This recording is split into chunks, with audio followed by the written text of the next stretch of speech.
Good morning. Today we begin the hearings into Module 5, Procurement. During these hearings we shall be investigating a number of issues, including alleged profiteering, quality of the equipment supplied and the high priority lane. The inquiry will investigate how the systems used by the four governments of the United Kingdom worked and whether they can be improved for a future pandemic. Our investigation includes analysis of some of the contracts to supply equipment, but does not require me to call individual suppliers. My focus will be on how the government responded to the suppliers' offers. It is not my role, and indeed I am forbidden by the Inquiries Act, to attribute civil or criminal liability to any individual or company. I am aware that there are ongoing investigations into some of the matters that will be touched on by this module, and in one case, I have agreed that some evidence will be heard with special restrictions applying to make sure I can hear the evidence without prejudicing any possible criminal investigation. The information that I receive will become public as soon as any criminal investigations are resolved. Before I ask Mr. Waldking's counsel to outline the issues that we will be investigating, as usual, we shall play an impact film in which people describe their experience of the pandemic. Given the nature of their accounts, people may find them distressing, and I recommend that those who do not wish to see the film, if they're following online, that they press pause now, or if they wish to, they leave the hearing room. The video lasts about 20 minutes. Please play the film.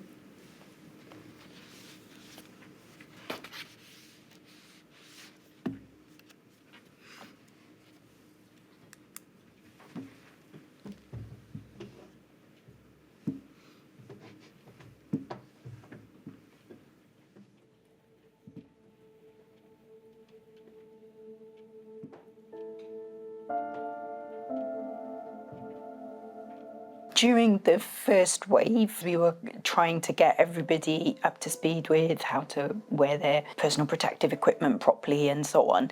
By the time the second wave came around, our role pretty much consisted of firefighting outbreaks of COVID. Once one or two people picked up COVID, then it spread like wildfire, and it seemed to do that no matter what we did in terms of the infection prevention precautions. Initially, there wasn't enough PPE. General guidance was that staff would wear gloves, aprons, and a surgical mask when dealing with symptomatic patients. We weren't wearing masks just in general around the hospital. It was just purely if you were dealing with a patient that had symptoms. Clearly that made a lot of people uncomfortable because they would rather have been sort of blanket everybody wearing masks the whole time. We didn't have enough masks for people to be doing that. You went from like using the sort of common ones that had been in use to things that nobody had ever heard of, that were a lot flimsier, that were much less likely to fit. PPE was a constant battle, partly because the guidelines changed quite regularly. A lot of the queries that we had, for example, involved whether or not visitors could come in. We had to do that in as safe as a way as possible. So then sometimes it was a case of trying to meet relatives and teach them how to put the PPE on. But it still made it quite hard when sort of 1 week you'd been going around teaching one thing, and then all of a sudden then the next week you're going around saying like, actually, no, don't do it like that now, do it like this. The job just got progressively harder, really, like I say, with supply chain issues, pricing issues. Everyone around the world was after the same equipment, the same PPE. You had to almost become quite aggressive with suppliers, basically. Obviously, prices were going through the roof. Basically, the price was named and we had to take it. I can probably remember a time where one paper suit was 60 pence. I can probably remember paying £12 for one paper suit by the end of it. At first, there was a lot of specifications we had to stick to. As the time went on, them specifications did seem to drop. I wouldn't say to the point where we were accepting anything, but it was a lot less standard than we originally started out with. Blew my mind, basically, the way we were in a global pandemic and manufacturers basically didn't have any qualms about price increases. A lot of it was still for profit. I think a lot of it come down to greed rather than people's safety, to be honest. I was working as a cleaner or a housekeeper in a COVID-only hospital. I just knew I was there to do a job, and I had people there to guide me. But you can't help but think, don't go near there or don't touch there. It was a bit of a shock. So I worked on the night team. So at the time, they weren't rationing like cleaning equipment and gloves and PPE enough for the night staff. They had like stores, but we'd have to like go and hunt it down. It was quite scarce. Maybe it wasn't being used properly. It was just running out really quickly, So much to the point that some of us had to squirrel away PPE for us to have in the night. But that was only for a short while. More PPE came. I guess people realised how important it was.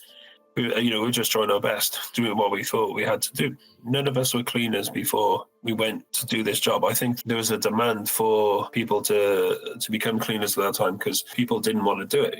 The daytime staff and the workers there, all had families and things. If it wasn't for the pandemic, I'd still be a barista, if not in university, doing the healthcare course that I'm doing, which was all inspired from working in, as a cleaner in the pandemic in the first place. It was scary. Nobody knows anything about the illness. Nobody knows how to protect people. We will say it's fine only to wear mask. We use gloves, which one burned our hands. We all had scars between our fingers. You touching patient with full PPE, that's not the same. We are scared, they scared. At this time, I was really proud to be frontline worker. Even if that cost a lot of emotion, a lot of tears, there was a lot of sadness, losing the patients. Families wasn't able to come and say their goodbyes. It's heartbreaking. A lot of us, just like even when we know we could catch disease, we still come to work. We try live normally, but this normal wasn't there. Yeah, it stayed with us. NHS workers, after COVID, we all finished with the scars, less, more, but we do having scars. And I don't think so they ever will be healed. We had to find ways to communicate with and notify folks and say, look, we're going to have to suspend this service, but what we want to do is, rather than bringing you to the services, if we can bring what you need to you. For a lot of these folks, and some of them maybe having dementia, autism, the thought of someone coming up to them with a mask and being very, very fearful and very frightening and very clinical, even though it required to be, was something we were very mindful of, that we didn't want to lose the humanity in that and the connection. We ended up playing the role of social worker, mental health practitioner, food delivery. We also stepped up and helped admit people at times for surgery, which wasn't our role, dealing with conditions that were risky that would have needed ambulatory care. Also, interestingly, we were being asked by social services, could you find us or could you get us more PPE? I think the community, and I mean the community and the voluntary sector, acted with a speed that was amazing, was incredible. And actually, I was very proud to be part of the sector. I think there are things that we do need to learn and probably context specific, but this notion that the knowledge and the learning comes from the top, there is a huge amount of learning to come from the ground and the bottom up. And as obviously we went through that, there was a better meeting, but we need to have that synchronicity and that interoperability from the beginning. It needs that responsiveness, that animation at a local level in a way that is fit for purpose and consistent with the issue that presents and the needs that are there amongst the people. And we didn't see that. My husband found a lump in my right breast. I had to sit in a room and be told that I had cancer alone. My husband's work refused to let him be there. I was told that I would need chemotherapy, followed by radiotherapy. No face masks available. There was obviously hand sanitizer. A few times into it, they'd started putting out the face masks at the front door on a table. And you had to take off your own face mask and replace it with this. So yeah, it took a while for that to actually happen. My husband was type 2 diabetic. He was never put on furlough. He was never told by the Scottish Government to shield. There was no letters that came to the house at that time to tell him what was what. But I mean, he was obviously very, very vigilant because of me and how susceptible I would have been to COVID. He worked with a buddy in a lorry. But the first lockdown, the company were very, very vigilant. Face masks, low quality face masks. They had hand sanitizer. So he went to work this Tuesday, and his partner, who was now in the van with him, second lockdown, they didn't separate them. He had his daughter up from London, and she had been in contact with somebody with this strain. So he knew that he had been in contact with someone that had COVID, but he was still at work. On the Thursday, he came home and he was just really, really bad, and I knew that something wasn't right. We both tested positive for COVID, and I had phoned the hospital and told them, look, I'm due to get my last thing of radiotherapy. And she says, right, what we're going to do is, I still want you to come in to finish your treatment. And there was just people everywhere with hazmat suits on, blocking doors. Went home after that, and he just became sicker and sicker. And the paramedics came. They didn't allow me to kiss him, to hug him. They just took him away. Because I never saw him. They never let me see him. They never let me talk to him. I can't help but feel how alone he must have felt. I was called from the doctor, and he said he's not going to make it. So yeah, we were in there by 5:30, and by 12 minutes past 6, he had passed. So we're just devastated. They say that time's a healer. Nope. The doctor had done some blood tests, and he said to my husband, you've got sepsis, you need to go to hospital. He needed an amputation of the leg, and he was due to come out on the 10th of December. That's what we were working towards. Then he caught COVID, and we finally got home. I assumed COVID had gone. There'd been no further tests since he'd contracted it. By early morning on the 1st, he said, I've got to go. You need to ring the ambulance. The COVID had taken him by the 8th of January. He died on a room on his own. But it was like there was no closure. And so you really didn't get the grieving. My dad died of COVID. It was a specialist hospital that he was in. I'd always been his advocate throughout all his hospital appointments, everything, and then suddenly that was cut, and I wasn't allowed to be with him. I do wonder if it had an effect on the treatment he had, and if it affected his illnesses. The importance of family is well known. My dad was transferred to the General Hospital. It was so quick from then, 4 days after he was dead. There was no multidisciplinary team, no meeting, no care plans, nothing. He had identical comorbidities, yet he was for CPR. Then suddenly he goes in with COVID, and a DNA CPR is put on pretty much straight away. And I feel guilty that I couldn't step in and I couldn't stop that because I was totally unaware. I was left totally out of the loop. It'll live with me forever. For the rest of my life, I wonder what care he got, how they treated him. He deserved mine life, he deserved mine death, and he didn't get it. And that will be with me forever. It's not something that I can just move on from. It's something that I will have with me for the rest of my life. My granny, she had actually been admitted to hospital. So she came back to be with us for a while. That weekend I got a phone call. She'd been in close contact with somebody who was COVID positive, and she was COVID positive.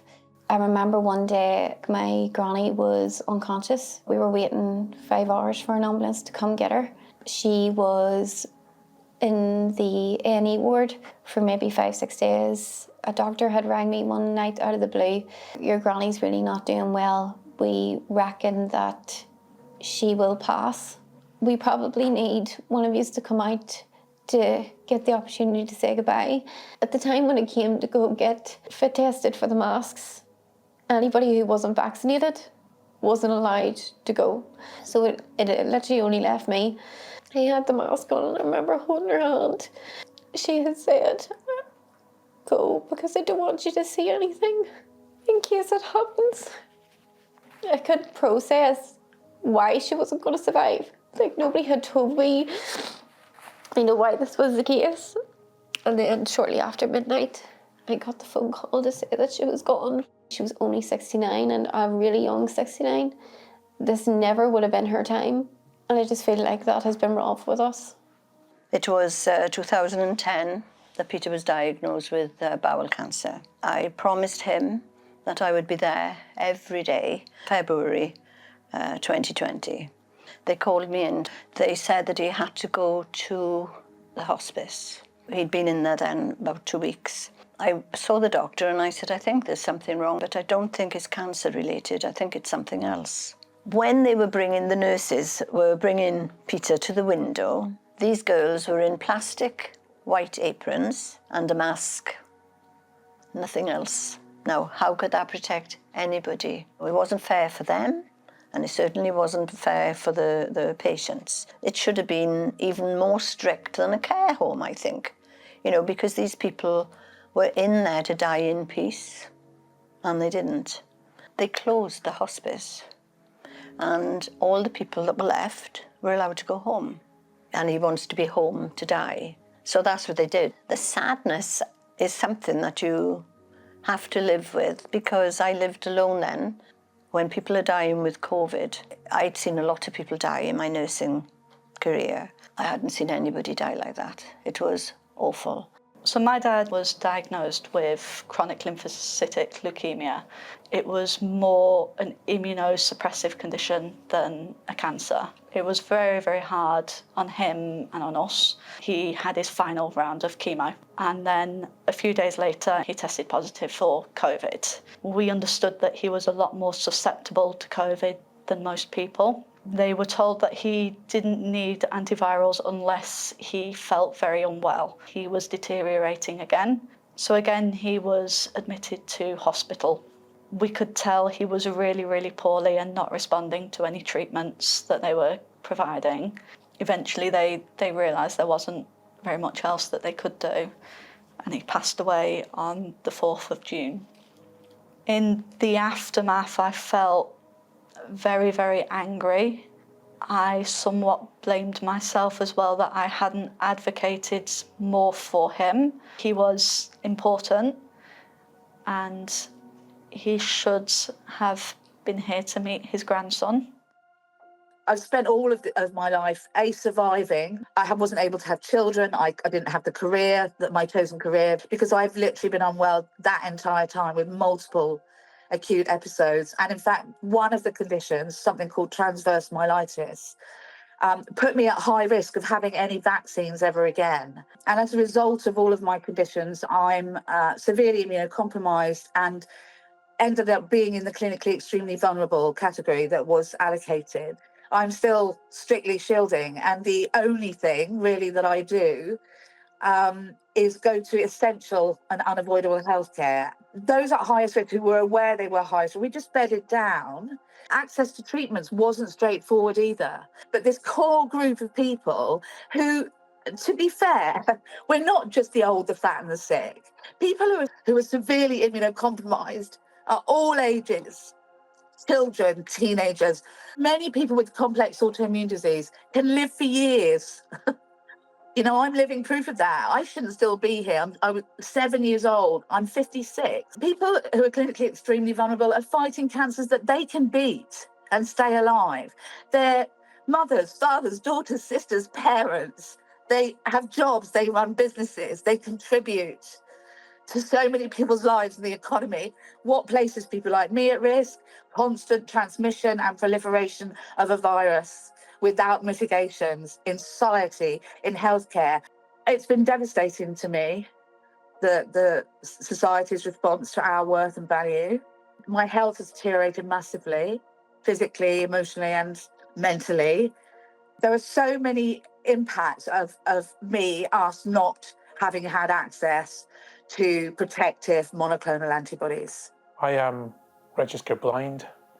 I've been partially sighted all my life, but that vision has markedly reduced. It's been reducing all the time, but I've noticed it particularly as a result of COVID. And some of that is probably because of how little, if any, I was able to get out and about.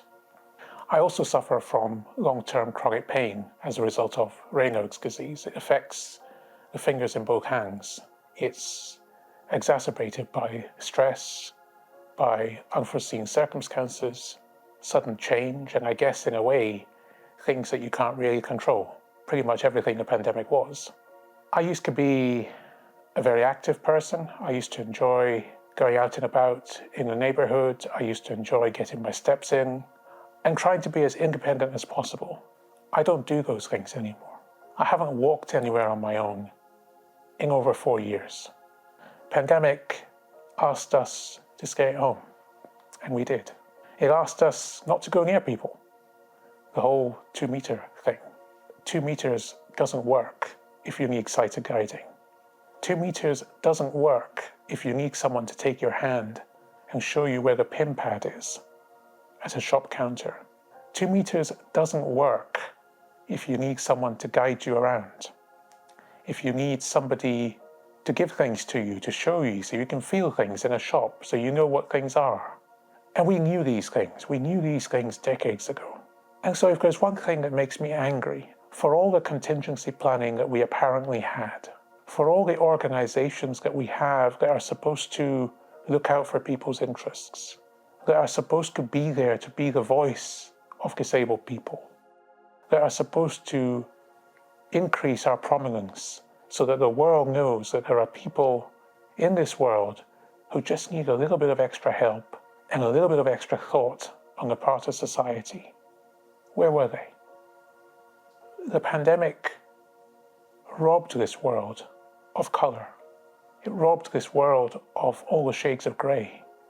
And things suddenly became either black or white. That once you lose your confidence for mobility, it doesn't matter how safe the street is. It doesn't matter how many years you've used a long cane or a guide dog.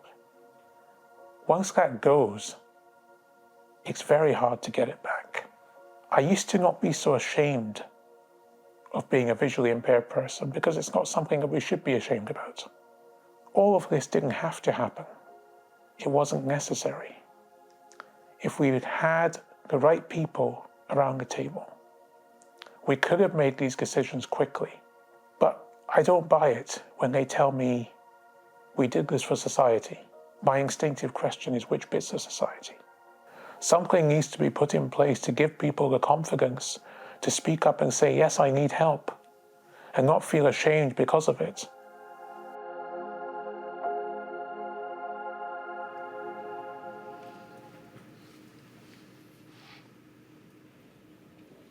I don't know if anyone wishes to return. Yeah. Mr. Wald. My lady, the subject of this, the fifth module of the inquiry, is the procurement and distribution of healthcare equipment and supplies during the COVID-19 pandemic. The total expenditure by the governments of the UK and devolved administrations on PPE, ventilators and testing supplies incurred during the period of focus for this inquiry, that is the 1st of January 2020 to the 28th of June 2022, was approximately £41.2 billion, broken down in the following ways. PPE, about £14.9 billion, NHS Test and Trace, approximately £26 billion, and ventilators, approximately £700 million. These sums were spent on the authority of dozens of ministers and many hundreds of officials on behalf of the public across the 4 nations. They were, in so doing, exercising powers to purchase vitally important healthcare equipment during the course of the emergency. It is the key decisions of these individuals and the contracts they entered into on behalf of the public during this time which form the subject of the scope of this module and its resulting investigation. To place this figure in context, the inquiry in Module 1 found, as an estimate, that the total cost of government spending resulting from COVID-19 on all measures, including support for businesses, public services, individuals, health and social care, and operational expenditure, was in excess of £376 billion. The expenditure on the procurement of PPE, lateral flow tests, and equipment for PCR testing and ventilators combined represents 11% of this sum, split 4%, 7%, and 0.2% respectively. The investigation within this module has focused on the procurement of key healthcare equipment and supplies, particularly that of PPE, lateral flow tests, and equipment for PCR testing. Expenditure on those alone during the pandemic constituted 1.5% of the UK's 2023 gross domestic product. Or to put it another way, in the year 2019 to 2020, SCCL, the NHS commercial entity through which NHS trusts and boards procure a significant amount of healthcare equipment and supplies, procured around £146 million of PPE, which is 1% of the amount spent on PPE procurement in 2020 alone. It should be noted that PPE was, before the pandemic, not a category of product that was needed in vast quantities. On any view, these are very significant sums and worthy of thorough examination. This module will be investigating what happened in order to better understand how money was spent during the pandemic and to learn lessons as to how it might be more effectively spent, if needs be, in the future.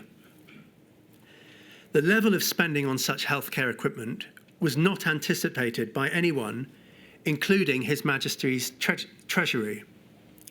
To take the example of PPE alone, the Treasury's spending envelopes, that is the total amount of money it plans to spend over a set period of time, expanded 138-fold from £100 million to £13.8 billion, as this graph shows. And I'd ask for inquiry document 000474916 to be displayed. This was to respond to the buying, which was led by the Department for Health and Social Care. And one can see from the graph that over the period of 100 days, between the first purchase and last purchase of PPE, between the 22nd of March 2020 and the 30th of June 2020, ever increasing spending envelopes as one moves across the graph. These sums, vast as they are, have understandably been the subject of considerable public interest and media attention. One of the questions which has been and continues to be posed is whether during the course of the crisis which faced the country, the public purse was exploited for personal gain by those with close connections to government and officials. There has been a substantial amount of public discourse about whether there was corruption, cronyism, and misuse of public money carried out under cover of protecting frontline health and social care workers, as well as the public from COVID-19 infection.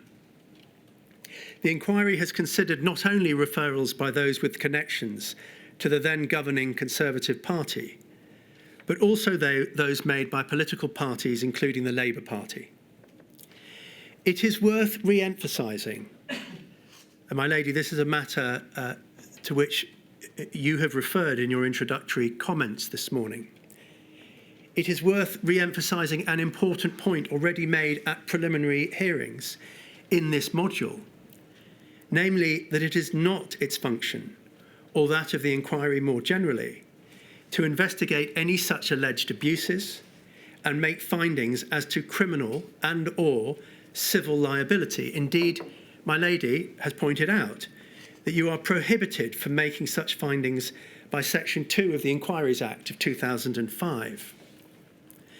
Module 5 is therefore focused instead on the processes or systematic features within the governments of the four nations relating to procurement of key healthcare equipment and supplies, rather than the conduct of individual suppliers, which could offer limited, if any, useful evidence as to the operation of those systems and how they held up to the significant pressures brought about by the pandemic and whether there was an efficient, effective and fair system for public procurement during that period.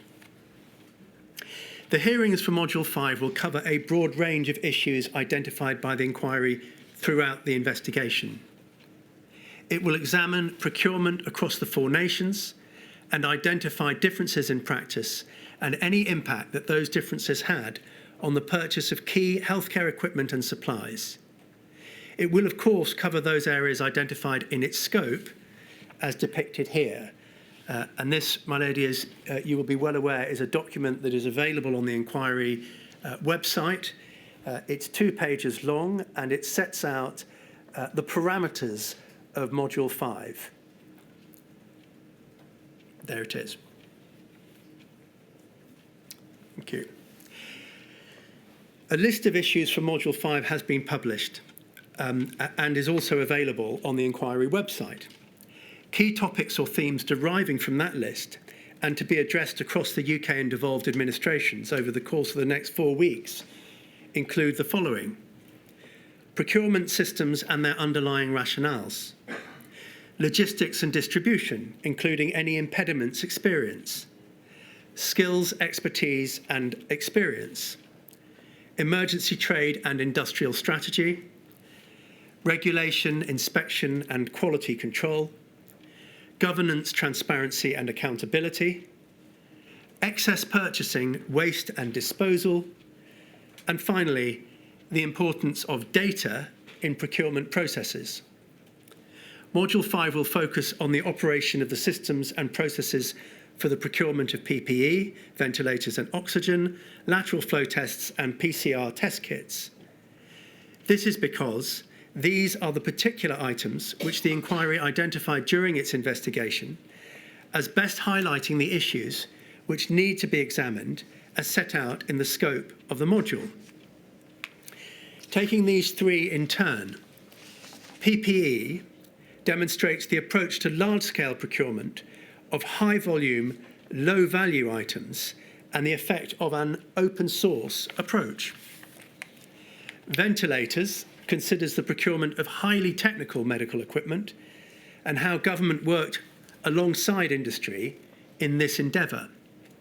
And lateral flow tests and PCR testing equipment examines the interaction of commercial strategy with broader policy decisions, the reliance on external expertise, and the overall approach to spending controls.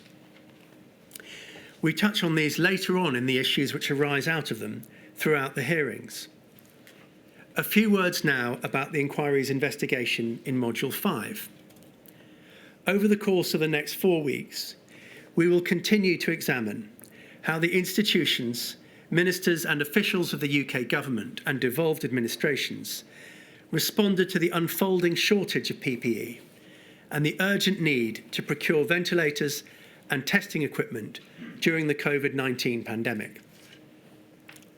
Key amongst the bigger questions we will be seeking to answer is, of course, how the UK's procurement processes and plans might perform better if and when faced with the next global health emergency. The recommendations the inquiry will make within this module will seek to provide an answer to that central question.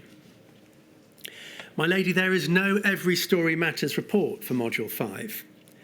Our focus in this module is emphatically on procurement itself, and in particular how decisions on what to buy, at what price, and from whom inform a proper understanding of why there were shortages of adequate PPE faced by the health and social care staff. In order to understand how the decisions made at official or government or devolved nations level impacted end users and others in the market trying to buy PPE, the inquiry engaged with local authorities and NHS trusts and boards across the 4 nations in relation to the scale of procurement for their organisation before and during the pandemic, difficulties in obtaining key healthcare equipment and supplies, and details of any lessons learned exercises carried out. A summary of the relevant information provided to the inquiry has been provided to core participants.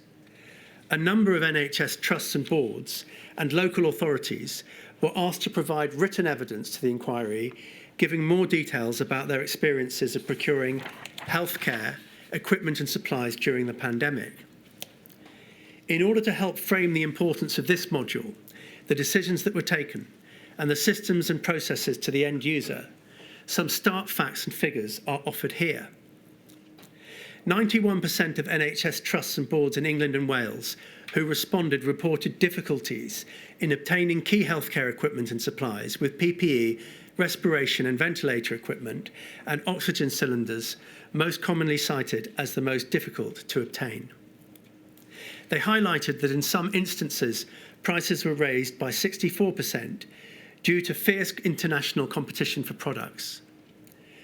Goods, including continuous positive airways pressure, or CPAP, and non-invasive ventilation masks, were reported as often low quality, defective, out of date, lacking certification paperwork, and even in one case, counterfeit. Overnight changes in national guidance reportedly caused surges of demand for certain types of PPE when mandated, resulted in some trusts and boards suddenly rationing supplies and being unable to comply with government policies on PPE use. They also had to interpret guidance implementation based on stock levels. In local authorities, the vast majority of respondents, 77% in fact, cited item availability as their key issue, followed by the arrival of items, 50%, and cost, 49%. In order to assist you, my lady, in understanding the impact of these procurement decisions, you will hear from the NHS Confederation, the Royal College of Nursing, and the Cambridge University Hospital NHS Trust. And of course, my lady has already heard other forms of procurement-related impact evidence in Module 3 of this inquiry, including from a number of frontline workers. To date, the inquiry team for Module 5 has received 251 witness statements obtained following requests made formally under Rule 9 of the inquiry's rules of 2006. It has disclosed no fewer than 15,367 documents. Following the process, the M5 inquiry team is satisfied that it has obtained all of the evidence necessary to fulfil its objectives under the module's scope. Naturally, not all of this evidence can or will be referred to at our hearings, but it has all greatly assisted in our work. Where relevant to the particular issues examined in this module, that body of evidence will continue to inform it as we progress through the hearings and, of course, your report, including any recommendations. And all of the statements produced by witnesses appearing within this module will be published in due course. I now turn to address you, my lady, briefly on the ways in which Module 5 complements the work of other modules. In seeking through the evidence to cover the scope of this module, we've been mindful of the relationship between it and others which you have been and will be considering in the course of this inquiry. Module 5 naturally builds upon and dovetails with the work of other modules. Nonetheless, it is a detailed investigation in its own right, which digs deeper into the workings of government procurement during the pandemic than elsewhere at this inquiry, and is uniquely placed to provide a better understanding of how that experience might be improved. Where Module 1 ended on the preparedness and resilience of the UK, this module will pick up the topic of the makeup of the PPE stockpile and the planned approach to supplementing it in the event of an emergency such as the COVID-19 pandemic. This is because the state of that stockpile self-evidently informed the immediate procurement need. The inquiry found in the report for Module 1 that it was clear that PPE needed to be stockpiled in advance of a pandemic in sufficient quantities, fit tested and connected to an effective distribution network. This module will examine the extent to which what is reflected in that conclusion was put into practice and will therefore address the following issues: the condition of the PPE stockpile in January 2020, whether the fact that the UK had prepared for a flu pandemic proved to be a material factor in its failure adequately to prepare for the demands of PPE which were placed upon it from the COVID-19 pandemic, and the response of the governments of the UK and devolved administrations to any inadequacy once it had been discovered. It will also consider the current condition of the stockpile and how it could most effectively be supplemented by emergency procurement in the future. Module 3 looked at the experiences of the NHS workforce with PPE shortages on the front line, and Module 6 will turn in due course to look at the care sector. This module will consider the antecedent decisions which resulted in frontline workers either lacking or coming close to lacking adequate healthcare-related equipment and supplies such as PPE they so urgently needed during the pandemic. This inquiry has heard in detail in Module 3 about what the Infection Prevention and Control, or IPC, guidance in the UK recommended and what the World Health Organization recommended insofar as PPE for frontline healthcare workers is concerned. This module will examine how that was fed into the procurement systems and inform decisions on purchasing and quality control. And finally, whilst Module 7 will look at the establishment and operation of NHS Test and Trace in its entirety, this module will isolate and consider the procurement of the necessary PCR and lateral flow testing equipment itself. I will address you, my lady, in a moment on what this module has learned through its investigation so far and the evidence that you will hear over the next 4 weeks.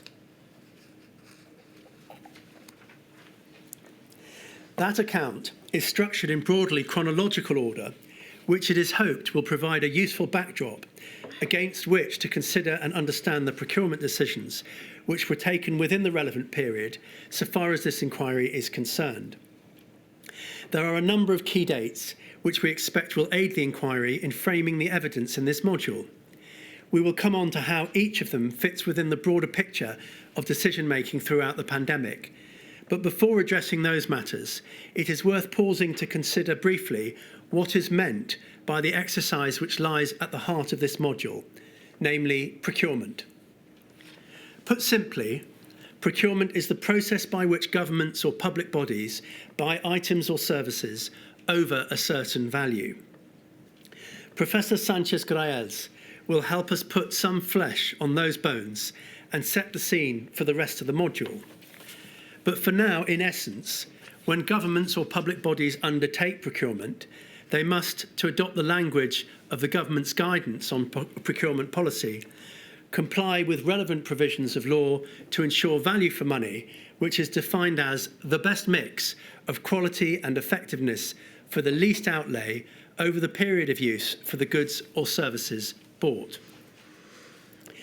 Failure to do so can result in successful legal challenges against those public bodies responsible for procurement decisions. For regular or non-emergency procurement, there are statutory time limits for each stage of the process, as well as transparency requirements and measures built into the process which assist in ensuring competition between suppliers and ultimately in providing fairness and value for money for the taxpayer. It is a specialist area.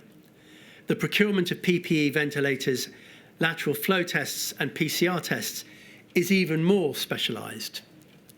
In emergencies, it is, however, possible to make direct awards of contracts.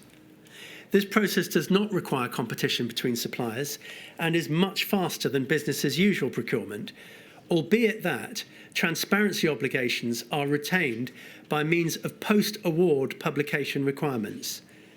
Throughout the pandemic, this process was used extensively and in all categories of equipment procured across all 4 nations of the UK. Since the pandemic, there has been legislative reform in this area. We have, of course, taken into account the new Procurement Act of 2023, which came into force just a few days ago on the 25th of February last week. The provisions of that Act may bear upon the recommendations made by this inquiry. Turning now, my lady, more specifically to PPE procurement, The Pandemic Influenza Preparedness Programme, or PIP Stockpile, was held, as its name suggests, in readiness for an influenza pandemic. But in truth, the stockpile contained the PPE it was anticipated would be needed to protect patients and staff from any airborne respiratory infection. The types and volumes of PPE held in the PIP stockpile were based on the clinical recommendations from the new and emerging Respiratory Virus Threats Advisory Group, or NERVTAG. The stockpile was overseen by Public Health England and ultimately by the Department for Health and Social Care. The regular supply of PPE to frontline staff was itself the responsibility of individual employers. For the NHS, this was either arranged directly with private wholesalers or via SCCL.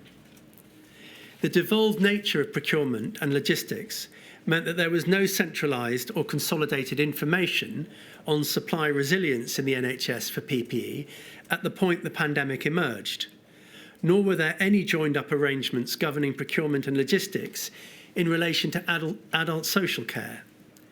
In that sector, private wholesalers alone were the main source of PPE, with responsibility falling to individual care homes.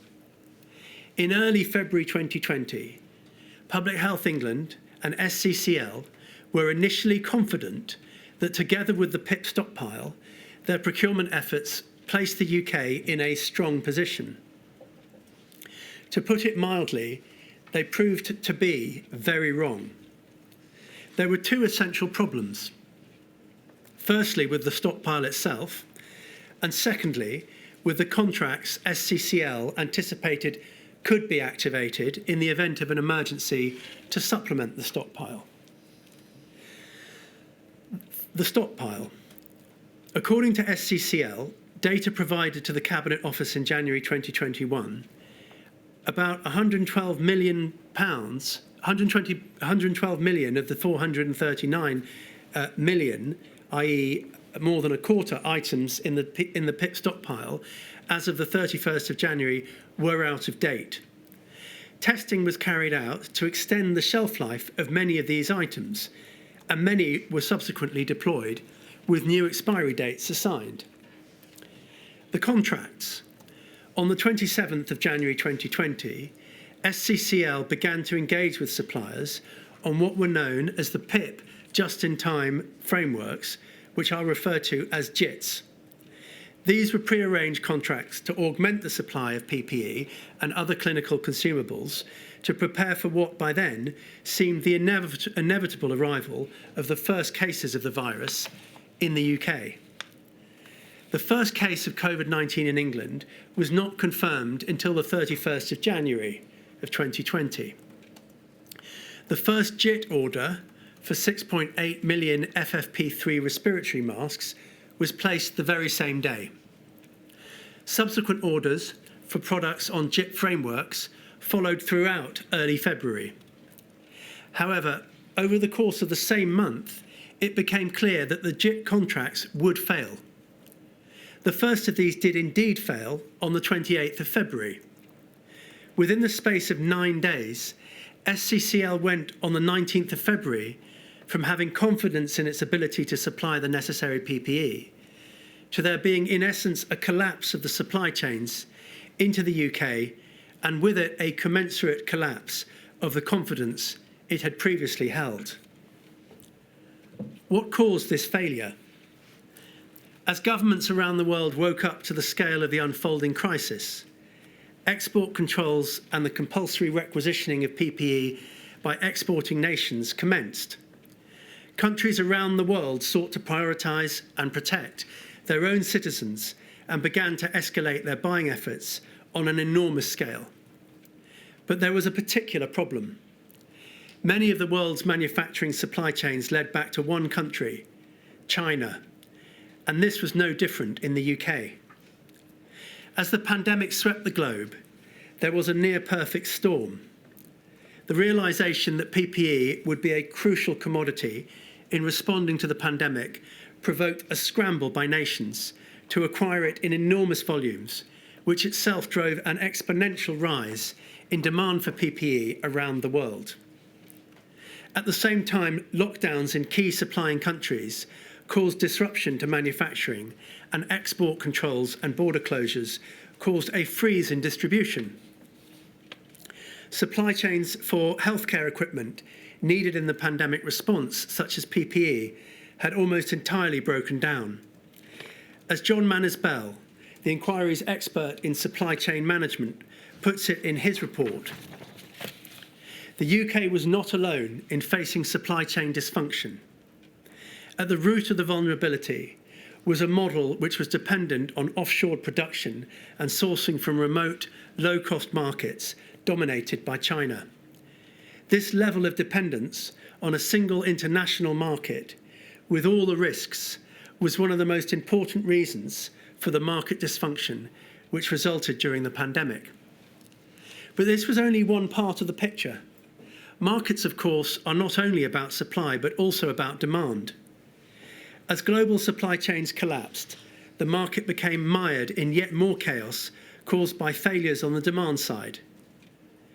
Erratic buying behaviour caused by an inability of procurement professionals in the UK and globally to accurately forecast demand meant that large orders were placed by those desperate either to prevent shortages or to replenish ever-diminishing stocks. They did not, however, have access to the adequate information, whether at the national or international level. This resulted in the so-called bullwhip effect, which we will examine in this module, where even small variances in order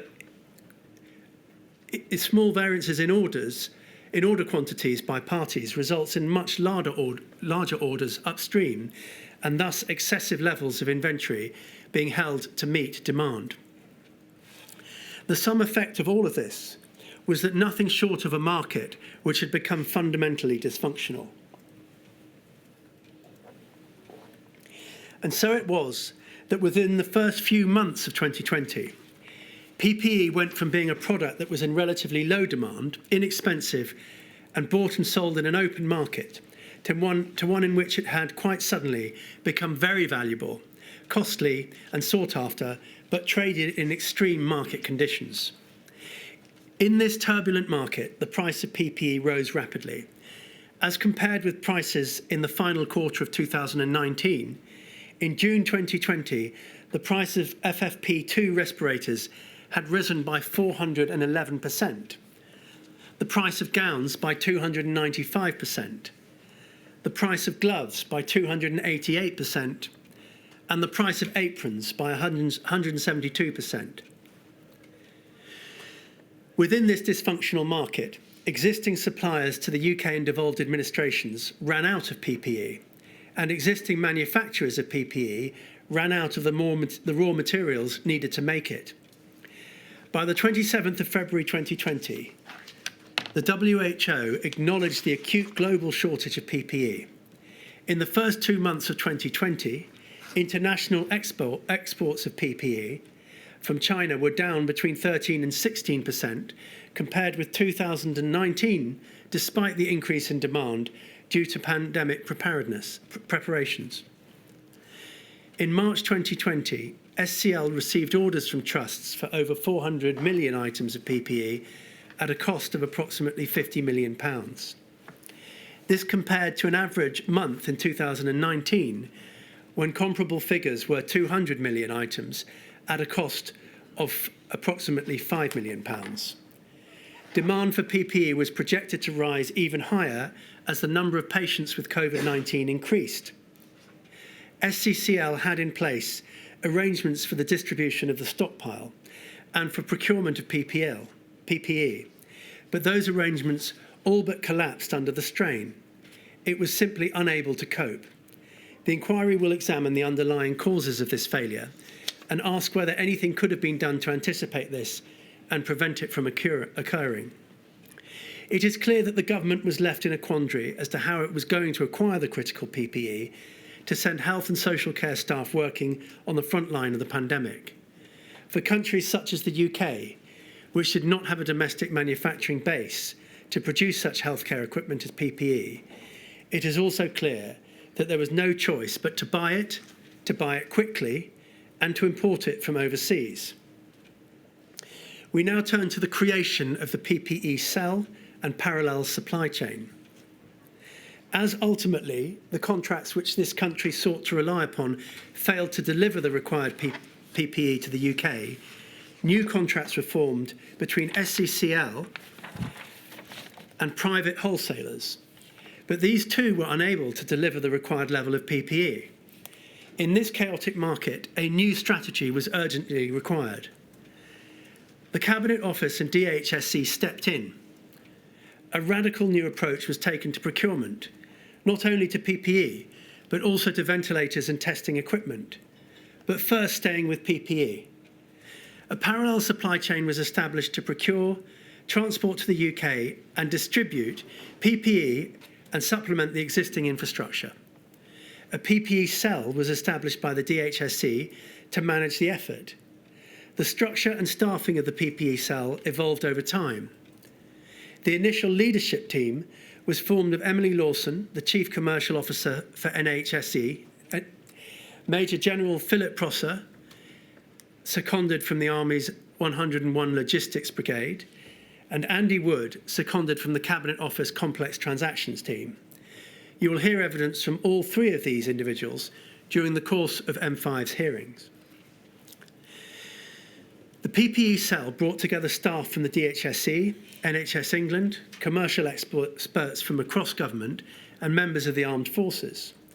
On the 22nd of March 2020, some 3 weeks after the failure of the SCCL contracts, DHSC entered into its first contract. On the 10th of April 2020, the PPE plan was published. The parallel supply chain was organised into 4 teams. First, SCCL, or existing suppliers. These continued efforts to procure from the suppliers on its existing framework agreements. Jin Sahota was the Chief Operating Officer of SCCL at the time. Second, the China Buy team. This was based in what was then the Foreign and Commonwealth Office. It worked with the British Embassy in Beijing to procure PPE directly from, globally, the principal country of supply, China. Third, the UK Make team. This was based in the Department for Business, Enterprise and Industrial Strategy. It sought to establish the domestic manufacture of PPE. The UK Make team was initially led by contractors from Deloitte Touche, Tomatsu Limited, and subsequently by Lord Dayton and then Gil Stayert. The New Opportunities team, fourth and finally, was based in the Cabinet Office. It considered offers from other sources, most notably suppliers which did not necessarily have a history of supplying PPE and often acted as intermediaries between the UK government and manufacturers. This team was led by Darren Blackburn. You will hear my lady from Darren Blackburn later this week and from Lord Dayton in the week of the 17th of March. The inquiry will examine the various differing approaches of these teams to procurement. We will consider whether there was a coherent strategic approach to the procurement effort, and in particular whether these 4 streams could effectively coordinate with and complement each other. What were the advantages and disadvantages of each approach? Whether issues in the parallel supply chain were identified and remedied in good time, and more generally, whether there are relevant lessons to be learned in the event of a future pandemic. It is no understatement to say that in common with many of those involved with the response to the pandemic, the stress placed upon individuals involved in the procurement effort was immense. They were the ones working behind the scenes, often around the clock, to buy and transport to the front line vital PPE, ventilators and testing equipment. The inquiry is acutely conscious of the pressures under which many individuals were placed, but it would not be right or fair to those individuals simply and blithely to accept that, because of those pressures, all that could have been done was done, without scrutinising and seeking to understand the key decisions that were taken and what could be done better in the future in similar circumstances. And that, amongst other matters, is what this module will seek to do. A few words now about the PPE cell's 8-stage end-to-end process. The PPE cell that DHSC established was divided up into 8 teams, each of which specialised in a particular aspect of the procurement process. These are initial data collection, identifying viable opportunities and triaging, validation of opportunities, commercial due diligence, confirmation and technical review, closed teams, conditions and pricing, complete approval and documentation, and send to DHSC for approval. The DHSC's parallel supply chain streams, China buy, UK make, new opportunities, each fed into this 8-stage process. The approach taken by the PPE cell is described by Jonathan Maron, the Director General of Primary Care and Prevention at the DHSC, and PPE cell lead, from whom the inquiry will hear, as stepwise. You will hear from Mr. Maron later this week.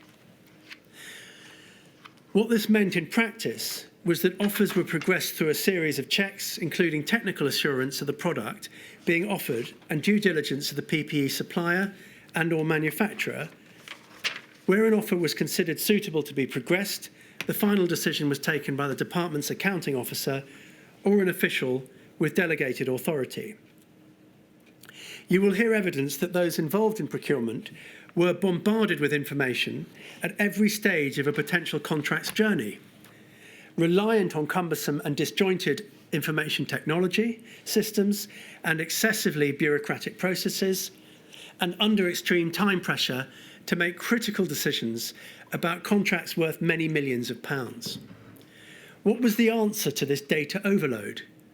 Should there have been available to those in the PPE cell a more elegant solution than the use of emails and telephone calls for communication and the laborious completion of individual forms and Excel spreadsheets? Should there be available in the future a system which is more focused on live or updatable data and the use of developments in technology than the one which DHSC deployed? The inquiry will hear evidence that the market required the DHSC to accept higher prices, greater risk in contracts, and to accept that some assurance of the product would need to occur after receipt of goods in order to secure sufficient PPE in time. In a global scramble to procure it, the choice was to accept this or simply not to buy at all.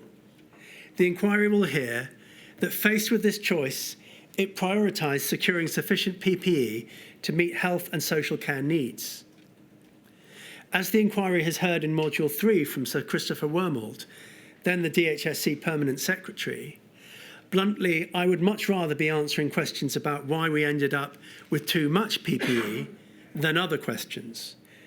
But the instruction to buy at all costs must have limits. What are they? In all the circumstances where vast sums of public money were at risk, then, what were the safeguards on ensuring that the system was governed by fairness, transparency, and value for money, to name but a few important guiding principles? The PPE call to arms.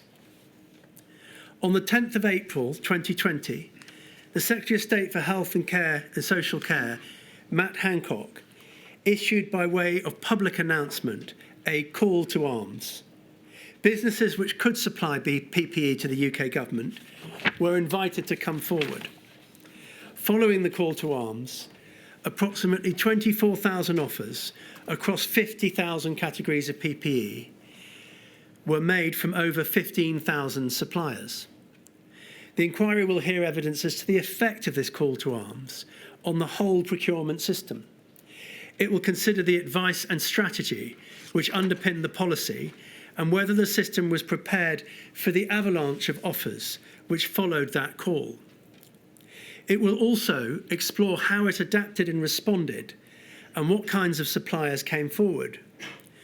More particularly, whether they were intermediaries or manufacturers, what benefits, if any, there were to the involvement of intermediaries in supply chains, and whether they complemented or competed with other lanes of procurement, in particular China Buy. The evidence of Sir Gareth Rhys-Williams, until very recently and during the pandemic, the government's chief commercial officer, is that by the 7th of April 2020, notably 3 days before the Secretary of State's call to arms, there had been over 3,000 offers of support, 2,946 from suppliers and 82 from manufacturers. A backlog of offers for initial review and then technical assurance review grew because at peak 400 to 500 new offers were being received on the government portal every day. The vast majority of suppliers offering PPE were assessed as unsuitable, and yet triaging these offers took considerable resources from an already stretched team. Were these resources better deployed elsewhere?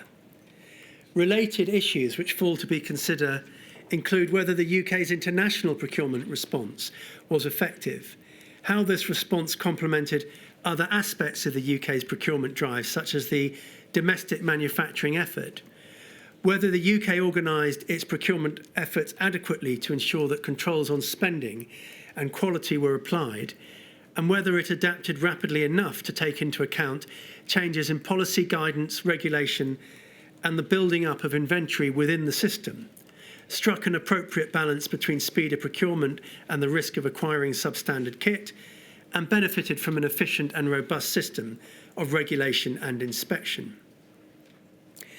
My lady, I now turn to the controversial subject of the so-called VIP lane. There are few subjects which the inquiry will be examining which have received the attention of the VIP or high priority lane. It is here that very public allegations have been made of contracts being awarded to friends of those in high places, of outright corruption, of fraud, and of other forms of criminal conduct. The evidence received by the inquiry is that the VIP lane was established as a result of a purportedly innocent need to assure ministers and others that offers they had passed onto the PPE cell were being followed up. It has, of course, already been ruled to be unlawful by the High Court, as it breached principles of equal treatment, albeit that the contract awards under scrutiny in that case were found still likely to have been made on merit, even if they had not been processed through the VIP lane, and in another case, to have breached its obligation to publish contract award notices within 30 days of signing the subject contract. The inquiry's analysis will, however, be wider and deeper than the limited VIP lane cases which have so far found their way to the courts. The inquiry sought evidence from those noted on the gov.uk website as having been involved in the high priority lane. In this part of the investigation alone, the inquiry has received 36 witness statements from referrers into the VIP lane, and thousands of pages of evidence have been considered by the inquiry and, where relevant, disclosed to core participants. It is clear from evidence obtained by the inquiry that potential contractors escalated matters to their MPs or to other high-profile contacts whom they considered had influence. These, in turn, sought to raise these matters and get government attention for the suppliers who had contacted them.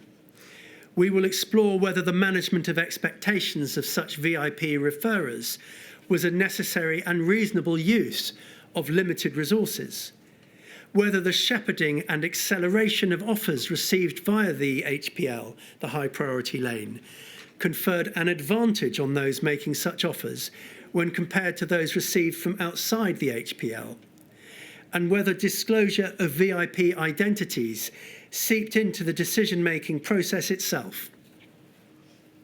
Certainly, there were complaints from those who did not receive responses as quickly as hoped for. Threats to go to the press or to select committees were made in order to embarrass the government into giving special treatment. Some complaints were public, some were reported in the media, and some complaints were amplified on social media by opposition politicians. It is currently maintained by both DHSC and the Cabinet Office in their evidence to the inquiry that the VIP lane was nothing more than a triage team.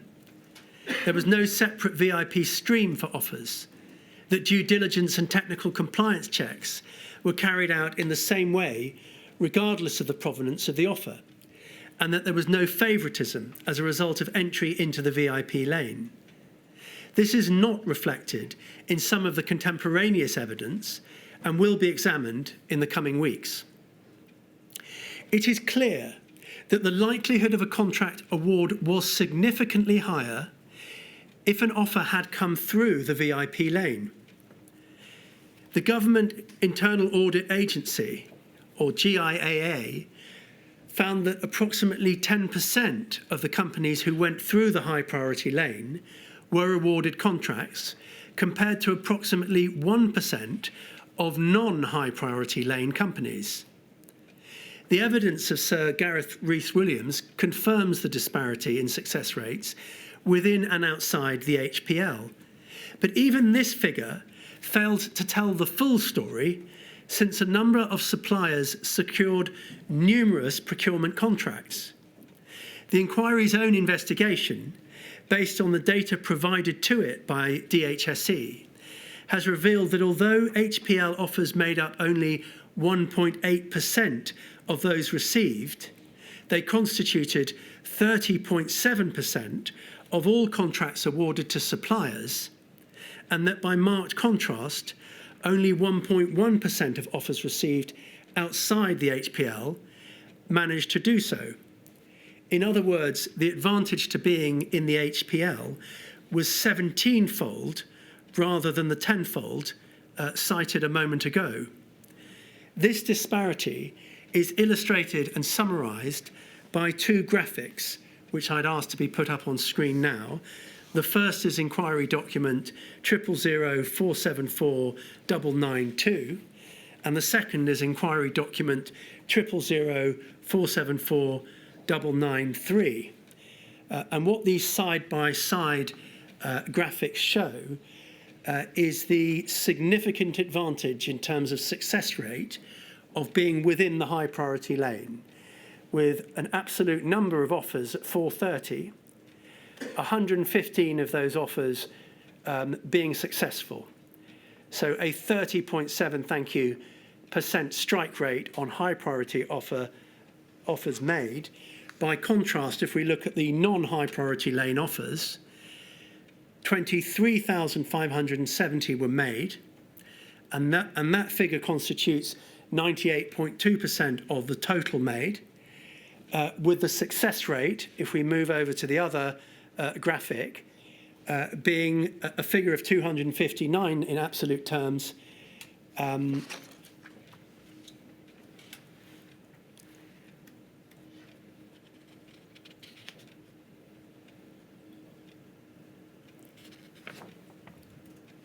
Thank you. The inquiry's analysis of the VIP lane, as with the whole PPE cell, will be driven by the evidence. We will explore the pros and cons of the VIP lane, the reasons for the preponderance of those with connections to the then governing Conservative Party featuring in the VIP lane, and whether higher prices were paid for VIP contracts.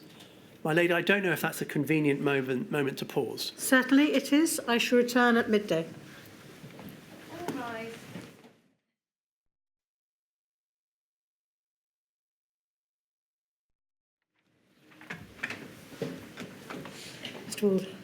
Thank you, my lady. Before the short pause, we were looking at the inquiry's analysis of the relative prospects of success in securing a contract inside and outside of the high priority lane. I now turn to an aspect of the Cabinet Office's analysis.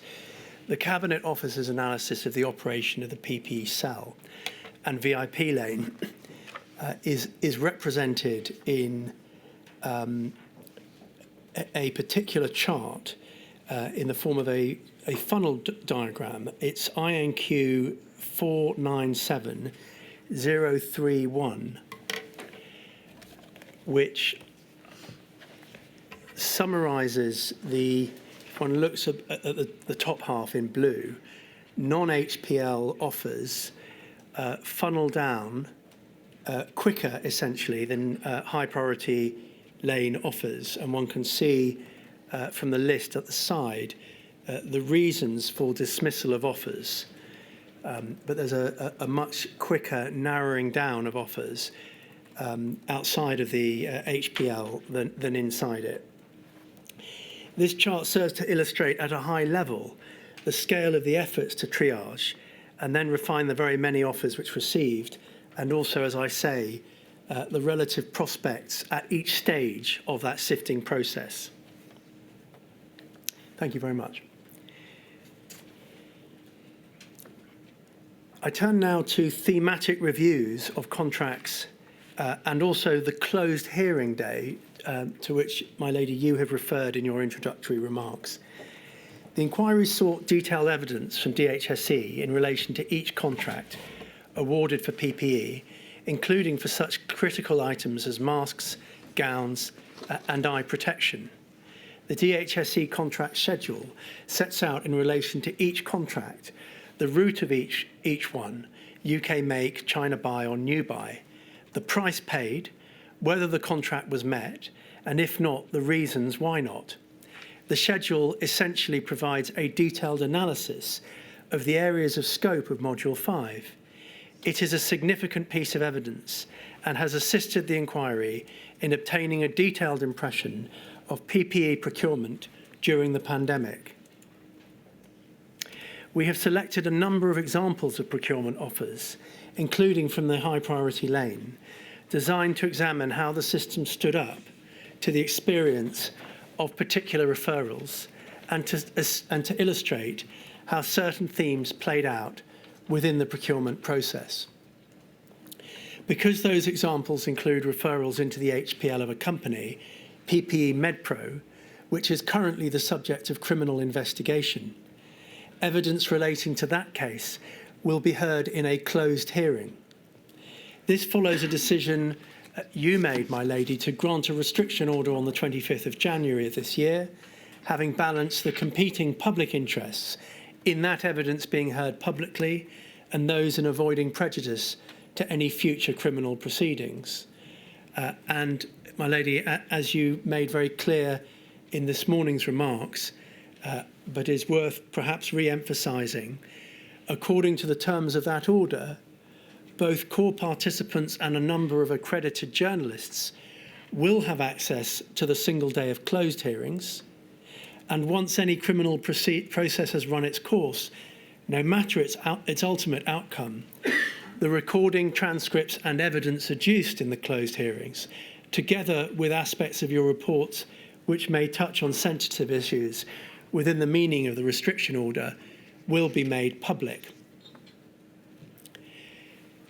Now, my lady, data, a topic which has featured in previous modules and will no doubt continue to feature in future ones, is that of data management and how it might have been handled to better effect during the pandemic.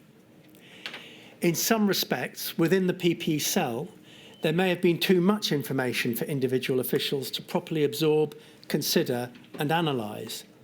This information and documentation overload will be one of the subjects the inquiry considers with respect to the efficiency of the PPE cell. In others, however, there was a dearth of data from which those involved in procurement could make informed decisions. PPE procurement was based on modelled demand for PPE, but there was no experience of pandemic demand to draw upon. DHSE had no access to data on the actual use or so-called burn rate of PPE, nor did it have information on the inventories of PPE held in frontline organisations. The department only began to access NHS hospital inventory information from mid-May of 2020. The situation in the care sector, according to the then Care Minister, Helen Whatley, was even worse. She says in her evidence that there was a stark lack of data to inform the pandemic response in care homes. This module will explore, in relation to the PPE cell, whether there was in practice a database system which enabled objective criteria and objective criteria alone to be the driver of decisions to progress and award contracts. Moving on to ventilators.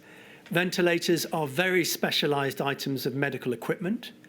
Their design is highly regulated for good reason. Their purpose is to help patients to breathe and receive oxygen when they are too unwell to do so themselves. Safety issues in the context of ventilators can have catastrophic consequences, and they are often part of a wider set of breathing apparatus, connections to oxygen supplies and beds in hospitals, which require specialist staff trained in operating particular models. Immediately before the pandemic, the UK had limited understanding about the number of ventilators that were available.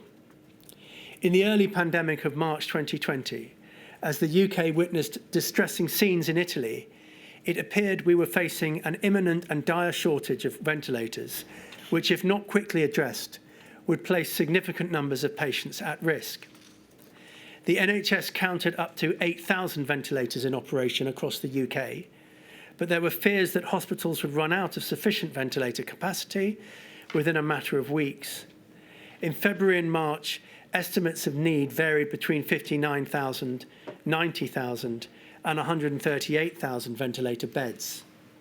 But the NHS supply chain lacked the resources to respond adequately to this increased demand in the context of a globally disrupted market. And so the government's strategy was to rapidly increase UK ventilation capacity by buying as many ventilators as possible from both UK and global suppliers. In the early stages of the pandemic, there was huge international demand for ventilators and the parts used to build them, greatly outstripping supply. According to the Department for International Trade, speculators, opportunistic intermediaries and individuals had piled in, trading up prices exponentially. Some of the units we looked at had changed ownership over 5 times in the past 2 weeks. The prices quoted were on average triple the usual retail price, and at the peak of the market, many times over. We had entered a ventilator procurement Wild West. At the end of March 2020, even credible offers of ventilators from overseas were being made at very high prices, with unit price sometimes doubling within the space of a single day.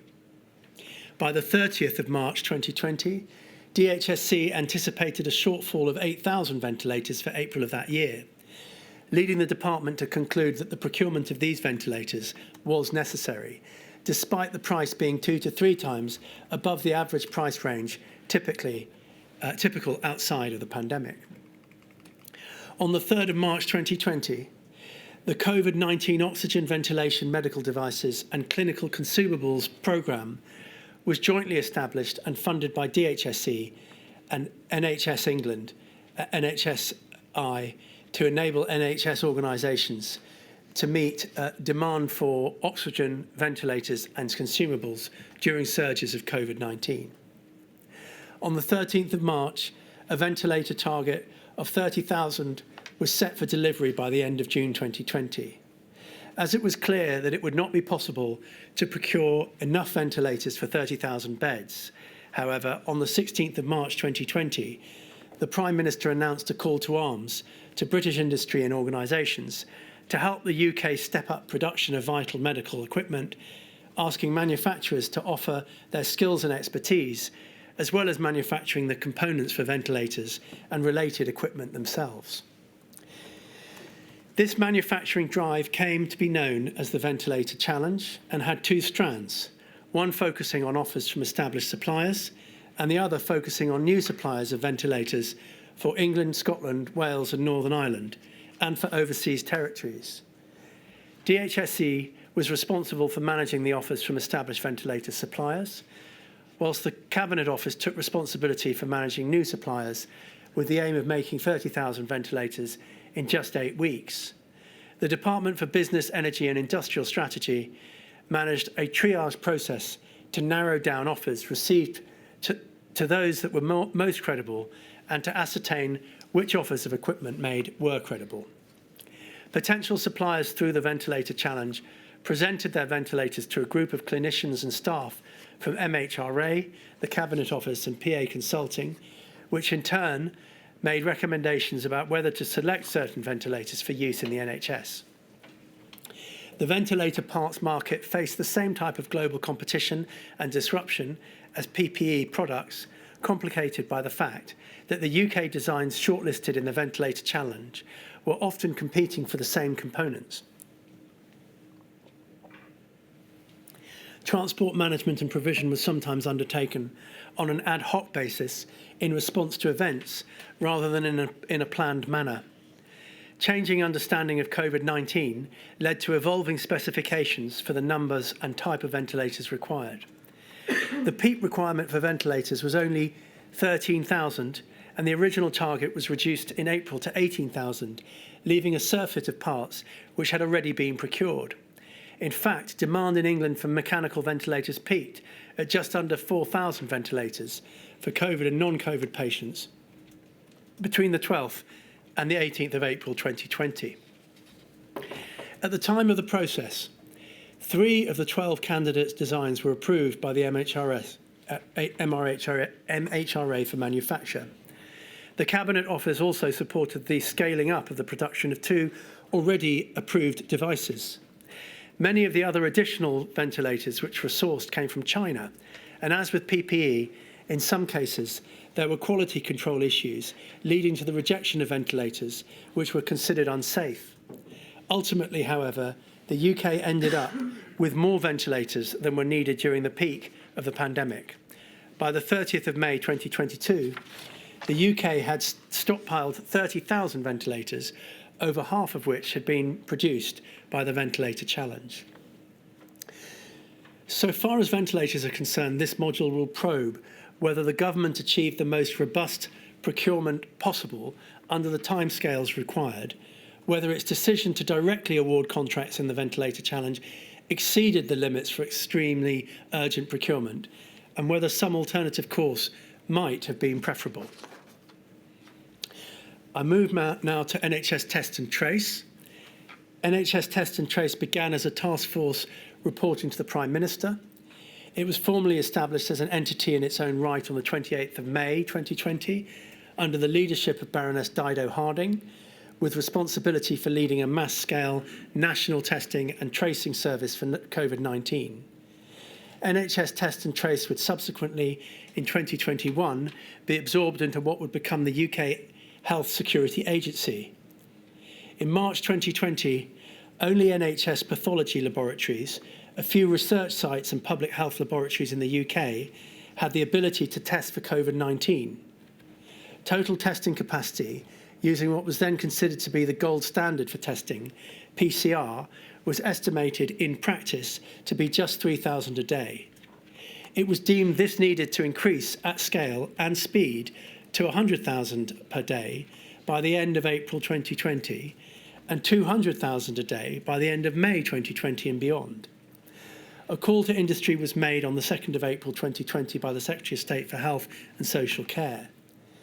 By the end of October 2020, PCR testing capacity exceeded 500,000 tests a day, and by the end of 2020, capacity existed to undertake 750,000 tests a day. When in summer 2020 lateral flow testing became available, the PCR testing effort was supplemented by this alternative testing technology. By May 2021, 655 million lateral flow tests had been distributed. To put NHS and Test and Trace in perspective, the evidence received by the inquiry suggests that to deliver the testing and contact tracing services required to respond to the COVID pandemic, NHS Test and Trace needed to establish a distribution network akin to the scale of a major commercial enterprise. In 5 months, NHS Test and Trace expanded testing capacity from 921,958 PCR tests in the month of May 2020 to 7,415,253 processed in the month of December 2020. With this rapid expansion in testing capacity came a concurrent increase in expenditure and apparently a relaxation of spending controls at the centre of government. The amount spent on testing by 28th of June 2022 eventually reached approximately £26 billion. This was made up of just over £12 billion on PCR tests and just short of £14 billion on lateral flow tests. It is not the place of this module to examine the overall approach to testing, which is of course a matter for Module 7 yet to come. Instead, the issues to be examined in this module will include the challenges in procuring complex specialist medical equipment, such as lateral flow tests and PCRs, the role of domestic industry, the reliance placed on external expertise to advise on procurement, and the effect of ambitious public policy announcements, such as Operation Moonshot, on procurement decisions and expenditure. But what of the logistical challenge and the regulation, inspections and distribution that went into the procurement exercise? The surge of medical equipment and supplies entering the United Kingdom, being produced there and being sold for use in our health and care sectors, also increased the burden on our regulatory bodies. The regulators responsible for items that we refer to as PPE are the MHRA and the Health and Safety Executive. Depending on the purpose of the item, it is either classified as a medical device or as personal protective equipment. This means that it falls within the remit of a different regulator, subject to different legislation and regulations, and must comply with different specifications. On top of this, there are numerous technical specifications with which items must comply in order to be properly marketed as PPE for use in the medical sector. There are a number of ways suppliers can evidence their compliance with these, effectively for testing samples of their product in laboratories and gaining a certificate of compliance. Only specific organisations are able to grant such certificates or to endorse compliance with essential technical standards. Different countries have different regulatory regimes. This posed an additional challenge for those procuring PPE during the pandemic, as much of our PPE was imported from other countries. Furthermore, aspects of the UK's withdrawal from the European Union were formalised during the pandemic, including in relation to regulation of medical devices and PPE. The Office for Product Safety Standards, or OPSS, Trading Standards and Border Force carried out a great deal of work to ensure that non-compliant PPE was not circulating within the UK. The MHRA and Health and Safety Executive worked together and were part of a group set up by the DHSC called the Regulatory Coordination Cell. The regulators worked with DHSC and suppliers and manufacturers of PPE in an attempt to simplify regulatory process, speed it up and still guarantee the safety of end users. It granted easements for certain items, changing the requirements that suppliers had to comply with. The regulators also assisted DHSC in assessing the compliance of PPE procured by the parallel supply chain. The British Safety Industry Federation, which represents British manufacturers of protective equipment, has expressed the view that despite all this work, the market was still awash with non-compliant respiratory protective equipment, and that this country was similarly unprepared for the volume of non-compliant, potentially unsafe PPE, which came into the country, often being offered for sale through digital channels. The inquiry will consider the complex regulatory landscape, how it stood up to the demands of the PPE market during the pandemic, and what lessons might be learned for the regulatory sector. Moving on to distribution. Buying key healthcare-related equipment and supplies is only part of the story. Their distribution to where they are most needed is just as important. This was a significant challenge. PPE needed to find its way not only to hospitals, but to other health and care settings and to local authorities. The logistical challenge was immense and should not be underestimated. As the Chief of the Defence Staff, Sir Nicholas Carter, stated on the 22nd of April 2020, in all my more than 40 years of service, this is the single greatest logistic challenge that I have come across. The DHSC contracted out distribution to companies like Clipper Logistics. Initially, the DHSC pursued a push model, a policy of sending shipments of PPE to hospitals based on what was available and what they estimated was needed. As work to understand demand was and stabilise supply chains progressed, trusts were able to feed into what their needs were.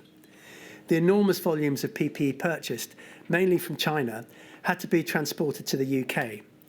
Thereafter, a logistics and distribution network had to be created to warehouse, sort and distribute the PPE swiftly across the country. NHS trusts and boards received daily deliveries.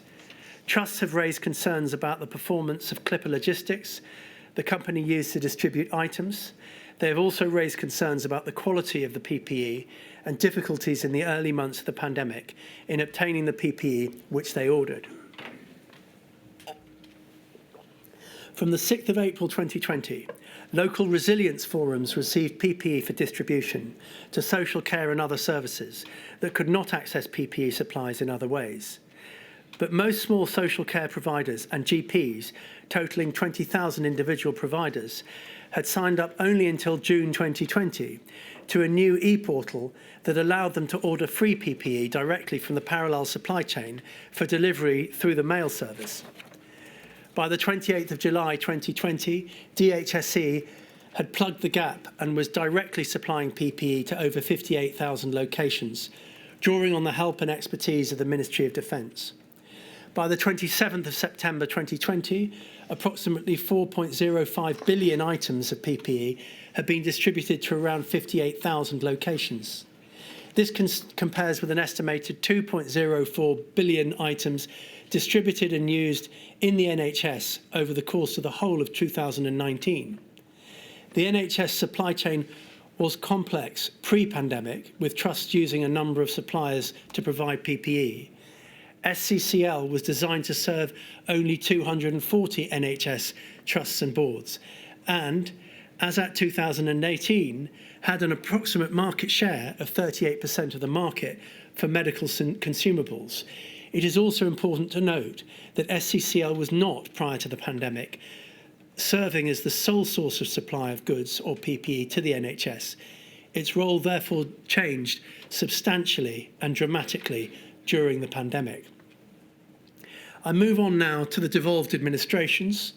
In Wales, Scotland and Northern Ireland, the existing procurement bodies, Scotland NSS, NWSSP and BSO PALS, retained their procurement responsibilities for PPE. The result was that arm's-length bodies, separate from central governmental authorities, carried out the majority of the purchasing and distribution of PPE. It is worth noting at the outset that none of the devolved administrations set up an equivalent of the VIP lane for high-profile referrers, or for politicians, elected representatives, or industry leaders, nor, for that matter, as far as the inquiry is aware, did other countries overseas. Turning now more specifically to Wales. In the early stages of the pandemic, there were concerns about distribution of PPE and about stock levels of PPE generally in Wales. At points in April 2020, there were less than 2 days' supply of type IIR masks and surgical gowns. As the pandemic wore on, Welsh Government, local authorities, the care sector and health boards improved their communication and coordination and established ways of working that meant PPE and key medical equipment and supplies were distributed across Wales in an effective way. Wales also received logistics assistance from the Army. Wales received PPE from the UK central government, but also carried out its own procurement of PPE. As at April 2021, Wales had received £880 million through the Barnett formula as a result of spending on PPE in England. Mark Drakeford has described this as a twin-track approach. On the 19th of March 2020, Vaughan Gething, Minister for Health and Social Services Group at the time, announced that NHS Wales Services Partnership remit would be expanded to include the social care sector. Responsibility for the procurement of PPE in Wales largely stayed in the hands of the NHS Shared Services Partnership, an organisation wholly owned and funded by the Welsh Government, but independent of it. This is in sharp contrast to the decision made in England, namely that PPE would be procured by DHSE, essentially in-house by the government.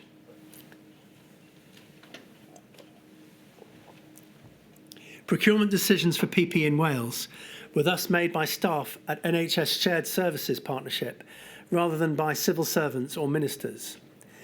NHS Shared Services Partnership is not part of the Welsh Government, but carries out procurement for items needed across the NHS in Wales. Staff from NHS Shared Services Partnership also worked from different health boards across Wales, placing orders for PPE. The fluctuations in global prices for PPE were, of course, also experienced in Wales. NHS Wales Shared Services Partnership has reported that, in terms of price increases, the largest increase was for gloves, which cost 800% of the average pre-pandemic price at the peak.